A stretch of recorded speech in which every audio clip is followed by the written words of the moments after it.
जय श्री राधे कृष्ण। आप सभी का हमारे YouTube चैनल पे बहुत बहुत स्वागत है। आइए सुनते हैं 32 पूर्णमासी व्रत की कथा। हिंदू धर्म में पूर्णिमा तिथि का बड़ा ही विशेष महत्व माना गया है।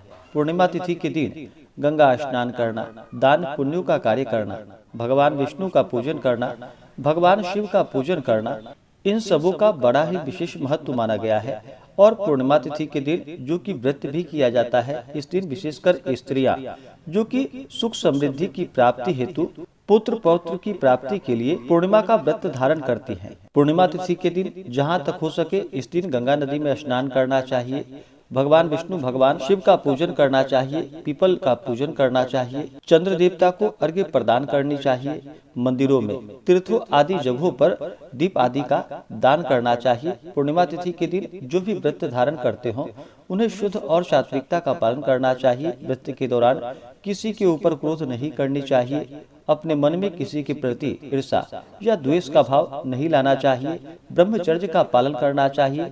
पूर्णिमा तिथि के दिन जो कि इस दिन तामसिक वस्तुओं का प्रयोग बिल्कुल भी नहीं करना चाहिए, मांस मदिरा लहसुन प्याज आदि का प्रयोग नहीं करना चाहिए। और दिन भर व्रत धारण करके शाम के समय में चंद्रोदय होने पर चंद्र देवता को अर्घ्य प्रदान करना चाहिए। इससे अनंत गुना पुण्य फलों की प्राप्ति होती है। तो आइए सुनते हैं 32 पूर्णमासी व्रत की कथा। तो बोलिए प्रेम से भगवान श्री कृष्ण की जय, भगवान भोलेनाथ की जय, माता पार्वती की जय, लक्ष्मी नारायण भगवान की जय, सर्वदेवी देवता की जय। एक समय की बात है, द्वापर युग में कि मैया यशोदा ने भगवान श्री कृष्ण से कहा कि हे कृष्ण, तुम सारे संसार के उत्पन्न करता, पोषक तथा उसके संहार करता हो। आज कोई ऐसा व्रत मुझे कहो जिसके करने से मृत्यु लोक में स्त्रियों को विधवा होने का भय न रहे तथा यह व्रत सभी मनुष्यों की मनोकामनाएं पूर्ण करने वाला हो। तब भगवान श्री कृष्ण कहने लगे कि हे माता, आपने बड़ा ही सुंदर प्रश्न किया है। मैं आपसे ऐसे ही व्रत को सविस्तार कहूंगा।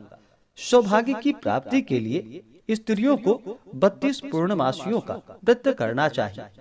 इस व्रत के करने से स्त्रियों को सौभाग्य संपत्ति मिलती है। यह व्रत अचल सौभाग्य को देने वाली एवं भगवान शिव के प्रति मनुष्य मात्र की भक्ति को बढ़ाने वाला है। यशोदा माता ने कहा कि हे कृष्ण, सर्वप्रथम इस व्रत को मृत्यु लोक में किसने किया था, इसके विषय में मुझे सविस्तार कहो। भगवान श्री कृष्ण कहने लगे कि इस भूमंडल पर एक अत्यंत प्रसिद्ध राजा जो कि चंद्रहास नाम से पालित अनेक प्रकार के रत्नों से परिपूर्ण कातिका नाम की एक नगरी थी। वहां पर धनेश्वर नाम का एक ब्राह्मण रहता था और उसकी स्त्री अति सुशीला रूपवती थी। दोनों ही उस नगरी में बड़े ही प्रेम के साथ रहते थे। घर में धन धान्य आदि किसी भी वस्तु की कोई कमी नहीं थी। उनको एक बड़ा सा दुख था कि उनके पास उनकी कोई संतान नहीं थी। इस दुख से वह अत्यंत दुखी रहते थे। एक समय एक बड़ा तपस्वी योगी उस नगरी में आया। वह योगी उस ब्राह्मण के घर को छोड़कर अन्य सब घरों से भिक्षा लाकर भोजन किया करता था। रूपवती से वह भिक्षा नहीं लिया करता था। उस योगी ने एक दिन रूपवती से भिक्षा न लेकर किसी अन्य घर से भिक्षा लेकर गंगा किनारे जाकर भिक्षान्न को प्रेम पूर्वक खा रहा था कि धनेश्वर ने योगी का यह सब कार्य किसी प्रकार से देख लिया। अपने भिक्षा के अनादर से दुखी होकर धनेश्वर योगी से बोला कि हे महात्मन, आप सब घरों से भिक्षा लेते हैं परंतु मेरे घर की भिक्षा कभी भी नहीं लेते, इसका क्या कारण है? योगी ने कहा कि निसंतान के घर की भीख पतितों के अन्न के तुल्य होती है और जो पतितों का अन्न खाता है वह भी पतित हो जाता है। चूंकि तुम निसंतान हो अतः पतित हो जाने के भय से मैं तुम्हारे घर की भिक्षा नहीं लेता हूँ। धनेश्वर यह बात सुनकर अपने मन में बहुत दुखी हुआ और हाथ जोड़कर योगी के पैरों में गिर पड़ा तथा अंतर्भाव से कहने लगा कि हे महाराज, यदि ऐसा है तो आप मुझको पुत्र प्राप्ति का उपाय बतलाइए। आप सर्वज्ञ हैं, मुझ पर अवश्य ही कृपा कीजिए। धन की मेरे घर में कोई कमी नहीं, परंतु मैं पुत्र न होने के कारण अत्यंत दुखी हूँ। आप मेरे इस दुख का हरण करें। आप सामर्थ्यवान हैं। यह सुनकर योगी कहने लगे कि हे ब्राह्मण, तुम चंडी की आराधना करो। घर आकर उसने अपने स्त्री से सब वृतांत कहा और स्वयं तप के निमित्त वन में चला गया। वन में जाकर उसने चंडी देवी की उपासना की और उपवास किया। चंडी ने 16वें दिन उसको स्वप्न में दर्शन दिया और कहा कि हे धनेश्वर, जा, तेरा पुत्र होगा, परंतु वह 16 वर्ष की आयु में ही मृत्यु को प्राप्त हो जाएगा। यदि तुम दोनों स्त्री पुरुष 32 पूर्णमासियों का व्रत विधि पूर्वक करोगे तो वह दीर्घायु होगा। जितनी तुम्हारी सामर्थ्य हो आटे के दिए बनाकर शिव जी का पूजन करना, परंतु पूर्णमासी को 32 जो जानी चाहिए। प्रातः काल होने पर इस स्थान के समीप ही तुम्हें एक आम का वृक्ष दिखाई देगा। उस पर तुम चढ़कर एक फल तोड़कर शीघ्र अपने घर चले जाना। अपनी स्त्री से सब वृतांत कहना। ऋतु स्नान के पश्चात वह स्वच्छ होकर भगवान शंकर जी का ध्यान करके उस फल को खा लेगी। तब शंकर भगवान की कृपा से उसको गर्भ हो जाएगा। जब वह ब्राह्मण प्रातः काल उठा तो उसने उस स्थान के पास ही एक आम का वृक्ष देखा, जिस पर एक अत्यंत सुंदर आम का फल लगा हुआ था। उस ब्राह्मण ने उस आम के वृक्ष पे चढ़कर उस फल को तोड़ने का प्रयत्न किया, परंतु वृक्ष पर कई बार प्रयत्न करने पर भी वह न चढ़ पाया। तब तो उस ब्राह्मण को बहुत चिंता हुई और विघ्न विनाशक भगवान श्री गणेश जी की वंदना करने लगा। हे दयानिधे, अपने भक्तों को विघ्नों का आप नाश करने वाले हैं, उनके मंगल कार्यों को पूर्ण करने वाले हैं, दुष्टों का नाश करने वाले हैं, रिद्धि सिद्धि देने वाले। आप मुझ पर कृपा करके इतना बल दे कि मैं अपने मनोरथ को पूर्ण कर सकूं। इस प्रकार गणेश जी की प्रार्थना करने पर उनकी कृपा से धनेश्वर वृक्ष पर चढ़ गया और उसने एक अति सुंदर आम का फल देखा। उसने विचार किया कि जो वरदान से फल मिला है वह यह है और कोई फल दिखाई नहीं देता। उस धनेश्वर ब्राह्मण ने जल्दी से उस फल को तोड़कर अपनी स्त्री को लाकर दे दिया और उसकी स्त्री ने अपनी पति के कथा के अनुसार उस फल को खा लिया और वह गर्भवती हो गई। देवी जी की असीम कृपा से उसे एक अत्यंत सुंदर पुत्र उत्पन्न हुआ, जिसका नाम उन्होंने देवी दास रखा। माता पिता के हर्ष और शोक के साथ साथ वह बालक शुक्ल पक्ष के चंद्रमा की भांति अपने पिता के घर में बढ़ने लगा। भवानी की कृपा से वह बालक बहुत ही सुंदर, सुशील और विद्या पढ़ने में बहुत ही निपुण हो गया। दुर्गा जी की आज्ञा अनुसार उसकी माता ने 32 पूर्णमासी का व्रत रखना प्रारंभ कर दिया, जिससे उसका पुत्र बड़ी आयु वाला हो जाए। 16वां वर्ष लगते ही देवी दास के माता पिता को बड़ी चिंता हो गई कि कहीं उसके पुत्र की इस वर्ष मृत्यु ना हो जाए। इसलिए उन्होंने अपने मन में विचार किया कि यदि यह दुर्घटना उसके सामने हो गई तो वह कैसे सहन करेगा। अस्तु उन्होंने देवी दास के मामा को बुलवाया और कहा कि हमारी इच्छा है कि देवी दास 1 वर्ष तक काशी में जाकर विद्या अध्ययन करे और उसको अकेला भी नहीं छोड़ना चाहिए। इसलिए साथ में तुम चले जाओ और 1 वर्ष के पश्चात इसको वापस लौटा लाना। सब प्रबंध करके उसके माता पिता ने काशी जाने के लिए देवीदास को एक घोड़े पर बैठाकर उसके मामा को उसके साथ भेज दिया। किंतु यह बात उसके मामा या किसी और को कहीं पता नहीं थी। धनेश्वर ने सपत्नीक अपने पुत्र की मंगल कामना तथा दीर्घायु के लिए भगवती दुर्गा की आराधना और पूर्णमासियों का व्रत करना आरंभ कर दिया। इस प्रकार बराबर 32 पूर्णमासी का व्रत पूर्ण किया। कुछ समय के पश्चात एक दिन वह दोनों मामा और भांजा मार्ग में रात्रि बिताने के लिए किसी ग्राम में ठहरे हुए थे। उस दिन उस गांव में एक ब्राह्मण की अत्यंत सुंदर, सुशील, विदुषी और गुणवती कन्या का विवाह होने वाला था। जिस धर्मशाला के अंदर वर और उसकी बारात ठहरी हुई थी, उसी धर्मशाला में देवीदास और उसके मामा भी ठहरे हुए थे। संयोगवश कन्या को तेल आदि चढ़ाकर मंडप आदि का कृत्य किया गया, तो लग्न के समय वर को धनुवार्त हो गया। अस्तु वर के पिता ने अपने कुटुंबियों से परामर्श करके निश्चय किया कि वह देवीदास मेरे पुत्र जैसा ही सुंदर है, मैं इसके साथ ही लग्न करा दूं और बाद में विवाह के अन्य कार्य मेरे लड़के के साथ हो जाएगा। यह सोचकर देवीदास के मामा से जाकर बोला कि तुम थोड़ी देर के लिए अपने भांजे को हमें दे दो, जिससे विवाह के लग्न का सब कार्य सुचारू रूप से हो सके। तब उसका मामा कहने लगा कि जो कुछ भी मधुपर्क आदि कन्यादान के समय वर को मिले वह सब हमें दे दिया जाए, तो मेरा भांजा इस बारात का दुल्हा बन जाएगा। यह बात वर के पिता ने स्वीकार कर ली। उसने अपने भांजा को वर बनने को भेज दिया और उसके साथ वह विवाह कार्य रात्रि में विधि पूर्वक संपन्न हो गया। पत्नी के साथ वह भोजन न कर सका और अपने मन में सोचने लगा, न जाने यह कैसे स्त्री होगी। वह एकांत में इसी सोच में गर्म निश्वास छोड़ने लगा। तब उसकी आंखों में आंसू भी आ गए। तब वधू ने पूछा कि क्या बात है, आप इतने उदास व दुखी क्यों हो रहे हैं? तब उसने सब बातें जो वर के पिता व उसके मामा में हुई थी उसको बतला दी। तब कन्या कहने लगी कि यह ब्रह्म विवाह के विपरीत हो कैसे सकता है? देव, ब्राह्मण और अग्नि के सामने मैंने आपको ही अपना पति बनाया है, इसलिए आप ही मेरे पति हैं। मैं आपकी ही पत्नी रहूंगी, किसी अन्य की कदापि नहीं।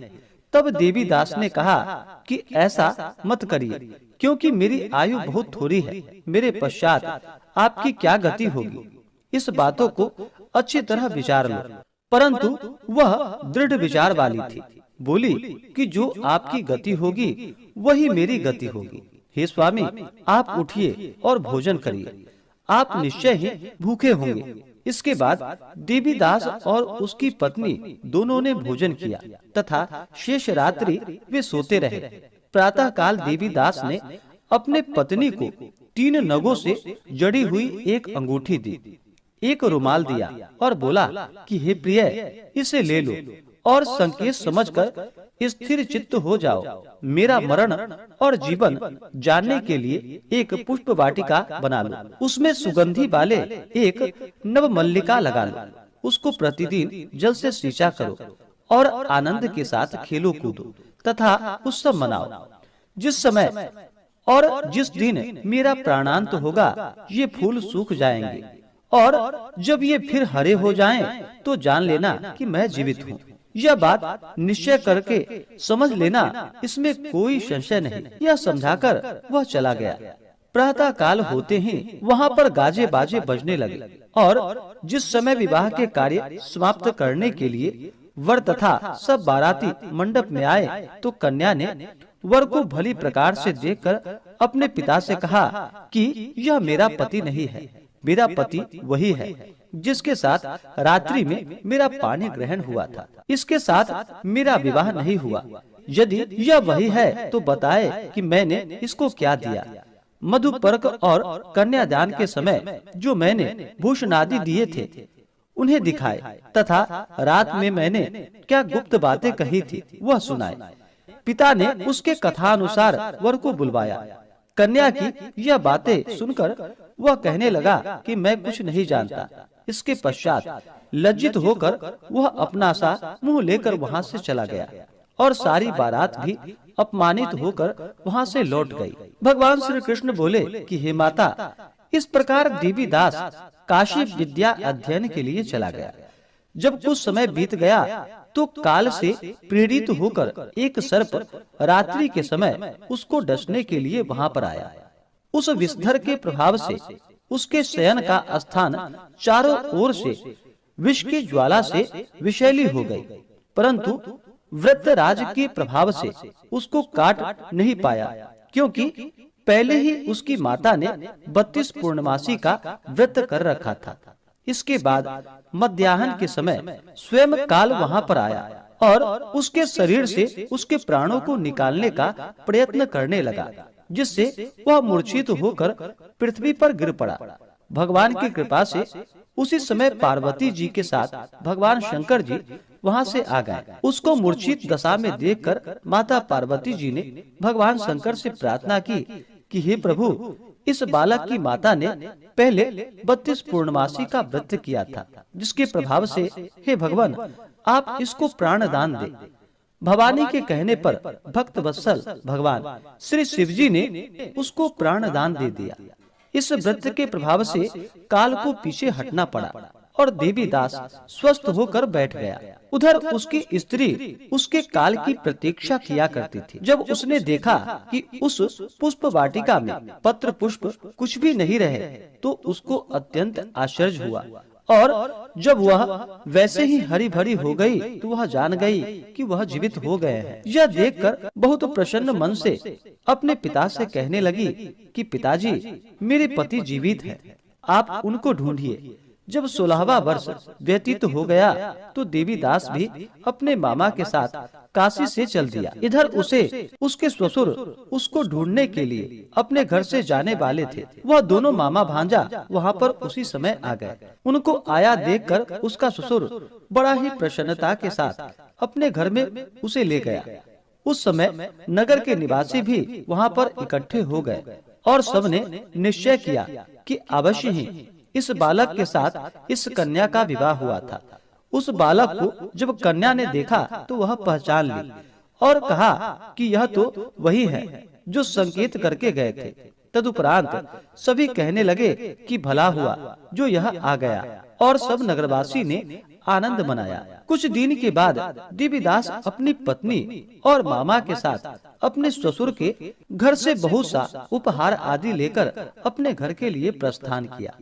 जब वह अपने गांव के निकट आ गया तो कई लोगों ने उसको देखकर उसके माता पिता को पहले ही जाकर सारी खबर बता दी। तुम्हारा पुत्र देवीदास अपनी पत्नी और मामा के सहित आ रहा है।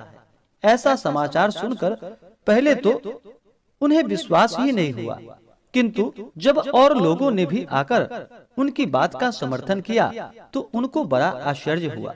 लेकिन थोड़ी देर में ही देवीदास ने आकर अपने माता पिता के चरणों में अपना सिर रखकर उन्हें प्रणाम किया और उसकी पत्नी ने अपने सास व ससुर के चरणों को स्पर्श किए तो माता पिता ने अपने पुत्र और पुत्र वधू को अपने हृदय से लगा लिया और दोनों की आंखों में प्रेमाश्रु बहने लगे। अपने पुत्र और पुत्र वधू के आने की खुशी में धनेश्वर ने बड़ी भारी उत्सव किया और ब्राह्मणों को भी बहुत सी दान और दक्षिणा देकर ब्राह्मणों को संतुष्ट व उन्हें प्रसन्न किया। भगवान श्री कृष्ण जी कहने लगे कि इस प्रकार धनेश्वर 32 पूर्णमासियों के व्रत के प्रभाव से पुत्रवान हो गया। जो भी स्त्रियां इस व्रत को करती हैं वे जन्म जन्मांतर में वैधव्य का दुख नहीं भोगती और सदैव सौभाग्यवती रहती हैं। यह मेरा वचन है, इसमें कोई भी संदेह नहीं है। यह व्रत पुत्र पौत्रों को देने वाला तथा संपूर्ण मनोकामनाओं को पूर्ण करने वाला है। 32 पूर्णमासियों के व्रत करने से व्रती की सभी इच्छाएं भगवान शिव जी की कृपा से पूर्ण हो जाती हैं। तो बोलिए प्रेम से भगवान श्री कृष्ण की जय, भगवान भोलेनाथ की जय, माता पार्वती की जय, लक्ष्मी नारायण भगवान की जय, सर्व देवी देवता की जय। तो आशा करता हूँ कि यह जानकारी आपको अच्छा लगा हो। ऐसे ही ज्ञानवर्धक जानकारियाँ प्राप्त करने के लिए हमारे इस चैनल पे अगर आप नए हैं तो चैनल को लाल बटन दबा करके सब्सक्राइब करें, साथ में बेल आइकन घंटी को दबाएं ताकि मेरे वीडियो का नोटिफिकेशन आपको समय से मिलता रहे। वीडियो को लाइक करें, शेयर करें, सुखी रहें और स्वस्थ रहें। जय श्री राधे कृष्ण। धन्यवाद।